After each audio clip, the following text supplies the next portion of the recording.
This is the Italian Real Estate Podcast, here to help you with the ins and outs and basics of Italian real estate, presented by ItalianRealEstateLawyers.com. Hello there, and welcome to another edition of the Italian Real Estate Podcast, presented by ItalianRealEstateLawyers.com. Of course, we are back at it again with Italian attorney Marco Permunian. How you doing, man? Good, how are you? I am doing great, thank you. And so today, we are going to be continuing with this mini-series on the places that we might consider living, or the places that we might be able to recommend in Italy to consider purchasing property, whether that's for yourself or as an investment or something that you would like to make into an Airbnb, whatever it might be. Because there are various factors to consider and reasons why purchasing a property might make sense to you. Some people are looking for a property to have for later in life, for something to retire to. But some people may be looking for a property that they can live in now because they need to be able to work and live and support themselves. And so today, we're going to be talking about cities. The past two episodes we've done, the first one was on the waterfront by the lake. The second one was on the waterfront by the sea. But today specifically, I think it's important that we do talk about the cities. Italy has some beautiful cities, some fantastic places, but maybe some of the places that we're going to be talking about today might not necessarily be some of the first places that you would think about. So Marco, I know one place in particular that you have in mind that you are thinking to talk about is actually quite close to you, and it's not a place that so many people even know about. Maybe do you want to quickly just talk about where this place is and what it is? Since we're talking about purchasing properties in an Italian town or city, like you said, I want to talk about a city that most people don't know. And it's a city that is very close, once again, to where I live in Italy, to where my home in Italy is. And this city is called Ferrara. It's a city in Emilia-Romagna, and the next biggest city would be Bologna, which is kind of more famous.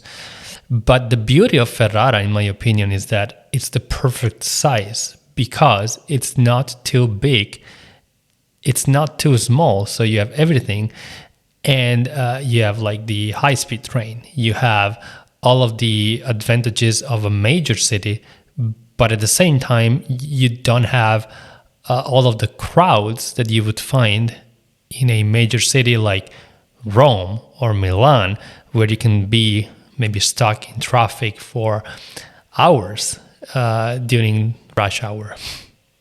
Or even good luck trying to find parking. Absolutely. Ooh. We've spoken about that one before. I know you and I had some experience in Rome. I remember you and I went to Rome, where we went interviewed by that Italian news station. And I don't know if you remember, we rented a car, and it was like the worst idea because it took us hours, I mean, not hours, but a long time to find a parking for the car when we were done with the car. And we ended up having to park the car much further away than when we had to go by car. So it was like complete disaster. Yeah, it was fun though, because the thing is, actually, we got to see a lot in the city by car. Not quite the areas we were aiming for, but we got to see a lot of some of the back streets, and even I don't remember, but it was like this lookout point over the city, and we got to see it from the car. I was like, hey, yo, I'm not going to complain about this. Yeah, but anyway, like I said, Ferrara is beautiful. There are major universities in Ferrara, big companies, but at the same time, it's not too big of a city. And probably my second choice would be another city in the area, and more specifically in my region, which I happen to be very familiar with, which would be Verona. Verona has the same advantages of Ferrara. It's a little bit bigger, but still it's not too crowded. There isn't too much traffic. It's beautiful. It's known worldwide. And you can find the piece that you're looking for. So not too many tourists, a good balance of people and traffic. And so it's another city that I personally would consider were to buy a house for myself or as an investment or even to rent out through Airbnb. Of course, Verona is a little bit bigger, but I'd say they're both on the same level, and they're cities that I would consider personally as an investment or even to buy a second home for myself. Interesting. I can definitely see the benefits and the attraction of both places, but especially Verona. There always seems to be like something cool and fun and interesting is going on there. I mean, I always feel like I hear people talking about that they either want to move there, or at least within Italy, at least within conversations with Italians, that it's like the place that they want to end up, or a place that they would like to go, a place that they would like to spend time. I mean, even I remember when I was living in Alto Adige, there was somebody who I knew who was working in Bolzano and actually lived in Verona and would take the train up almost every day. We're talking about like what, 2 hours or something on the train? Like that's a pretty big distance in Italian terms. And that was their commute to work. They ended up getting to the point where it was a couple times a week, but still, they really enjoyed living in Verona that much that it actually was so much of a draw to be there. It's also cost of living and so on. And it actually was an interesting choice because this person was originally from Germany, but they wanted to live in Italy. But working in their own language was really a bit more convenient. So they kind of had created this interesting life where they almost had the best of both worlds in many ways, other than the commute between the cities. But yeah, I mean, also you do have some startups, some tech startups out there, as well as an interesting scene full of young people, vibrant people, and also older people who are at a later stage in life and retiring. Even like we spoke about in the previous episode on the lakes, Garda is not that far away, so you do have some access to get there quite easily. But I'm curious, are there any other cities in the country that you might consider saying would be worthwhile to consider? Or would there be any places that maybe you would say you aren't crazy about personally? Well, probably the next city that I would consider, say if there were no houses in Ferrara or Verona anymore, the next city that I would take into consideration would probably be Florence. It's again bigger than Verona. It's more crowded, and definitely you may have some problems with traffic and parking the car, but it's still livable and it's very beautiful. It's famous worldwide. And but to answer your other question, I would probably not consider Rome. That's a personal choice. I have helped numerous clients in purchasing a property in Rome or an apartment in Rome, and it's a very beautiful city. I go there quite a few times during the year. We have cases, as you know, we talked about that in the citizenship podcast, for people who petition the court in Rome to become Italian citizens. So we have to go there numerous times during the year, and it's very beautiful. They say it's a museum without walls, and it's true, absolutely true. It's beautiful. I can see that. Unique, but I don't know if I've lived there, man. It's very crowded, a lot of traffic, and I don't know if you have an opinion about Rome, but that's my opinion, my personal opinion. And actually, my next question was going to be, if it's not Rome, where would you buy a house in Italy? Maybe that can add up to the discussion, because as an American, you may have a different perspective. So, what do you think? Yeah, actually, it's funny because that you do mention that for you personally, Rome wouldn't be quite the place that you would choose because it's hustling and bustling and that. But for me, not that I like the hustle and bustle, but as far as cities go, it doesn't feel as hustling and bustling, if that makes sense. Like there's a lot going on, but it doesn't feel necessarily too overwhelming. I do like Rome as a city. Not that I've spent a ton of time there, but I could say it would probably be, out of the larger cities in the country, one that would probably be, for me, more a place that I might consider, largely because of what is available there. You have wonderful food there, and you also have easy access to get around Europe as well as if you are somebody who needs to get back to the US, like you have family or friends or emergencies, or somehow you need to be able to get back there, you do have a lot of direct flights from Rome. It's very easy to get to the airport. Not everybody's crazy about the airport there, but it's an airport. None of them are perfect. And at the very worst, like you'll have a connection through something like Madrid.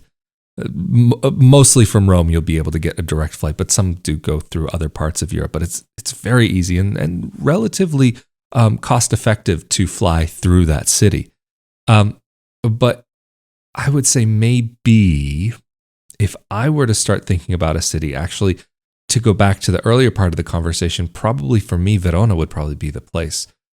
Again, because of its location, and it's a little bit off the beaten track, but not so far off the beaten track that it's the middle of nowhere. It's not like there's nothing going on. There's still plenty to do. You've got an airport there, super easy to get to, especially from the central train station. And you also have the other airports. You can get to like Bergamo or to Venice or even to Bologna. Like you can take the train to get to any of those locations, and it's really quite simple to do. Another place, I actually haven't spent time there, but everything I know about it and the people who I know who've spent time there really only have wonderful things to say about being in Trieste. I think that might be an interesting place to consider. But the other place that I might consider actually would be Turin. Trieste, Turin, both in the north, both starting with the T there. But I feel like I've really never heard really negative feedback about either place. Maybe that Turin could be a bit cold and chilly, and every couple of years there is some flooding that can happen there. But I think these are interesting places to look because for me, I would have a very difficult time considering Milan. I'm pretty sure that you have pretty similar feelings that I do about Milan, that it's an interesting city. There's a lot going on. There's always something to do, but it's a bit much at times. A lot of hustling and bustling. And it can be a bit cold there. And also not just the weather, but I hate to say, but the people can also be a bit cold up there as well. Well, they say it's the New York of Italy. So a lot of people move from other areas of Italy to Milan for work, for business reasons. A lot of major companies and banks and other video game companies all as well. Based in Milan. So definitely is the place where an Italian would move if they were looking to for business opportunities or for work. A lot of people from the south move to Milan, but I wouldn't say it's a place where a lot of foreigners are looking to invest. Milan is very close to the Lake Como, so a lot of people consider the lake as an area suitable for an investment, and we talked about the lakes in the first video of this mini series. But again, they will live outside of Milan, maybe in the lake area, but not in Milan. They will live close to Milan because they can have access to the airport. Right. And Milan, together with Rome, is probably the only place in Italy where you can find a direct flight to the US. But again, not a lot of people move to Milan from abroad. And that's because it's a little bit, gray. A lot of things go fast. People move there for work. A lot of people work all the time. It's kind of the opposite of the classic idea of Italian lifestyle that people look for. Sorry, I interrupted you there, though. No, that's absolutely true. It's kind of crazy, like that you go to Italy and you have this idea in your head. I remember the first time I went to Italy, and it actually happened to be the first place really that I came to because we flew into Malpensa, I believe it was, and I got to the central train station and I'm thinking, oh, I'm going to Italy. It's all these picturesque, cute little towns and this and that. And then I'm standing in front of the central station in front, and it's like the old style of architecture from that period of history that if we name too directly on YouTube, that we might get into a little bit of trouble for saying, for whatever reason. But that's of course a different subject for a different day, why we can't say certain things. Just understand it's because of YouTube. But during that point in history, that there was a particular style of architecture that was very big and almost trying to create some of the feeling of the Roman Empire, but to be bigger and better than what even they did. And you feel just absolutely just tiny when you're in front of this building, when you're inside of it. It's gorgeous, but it's also got that same kind of feeling that you have all around Milan, like a little bit of a cold. There's like something, even when it's warm and hot outside, there's a coldness about that city. I don't know what it is, but there's just something about it. Fun. I would definitely go there for a vacation. Probably one of my favorite places if I were to go shopping for clothes, or even actually there's a fantastic hat store there, but I'm going off on a tangent here. But anyway, I do think this actually might be an interesting place to round out this episode in this mini series, talking about the different parts of Italy that we might consider living in or recommending to individuals who are considering to purchase property out in Italy and or move to the country. But Marco, if anybody is seeking assistance with moving to Italy and more importantly, purchasing property in Italy, how can they get in contact with you and your team? People can contact us through our website, italianrealestatelawyers.com, or give us a call. The number is on the website. Absolutely fantastic. And of course, if you're interested in more content like this about Italian real estate, be sure that you are subscribed to the YouTube channel or the audio podcast or both. But the bonus of being subscribed to the YouTube channel is that you are automatically subscribed to the Italian Citizenship podcast, where we talk about life in Italy from a practical perspective and how you can actually legally reside in the country. And of course, also, if you're interested in any content about life in Italy, living in Italy, or life abroad as an expat, life abroad as a dual citizen expat, be sure to come over to my YouTube channel, youtube.com/Rafael Di Furia, where I have many of these discussions. Even Marco's come onto the channel a few times to talk about what's going on in Italy. And anyway, definitely recommend it, as well as the audio-only podcast that you can find, Not Your Average Globetrotter, where I go and talk about some of these same projects. Sometimes there's some audio-exclusive episodes, but anyway, you can find that out and check it all out.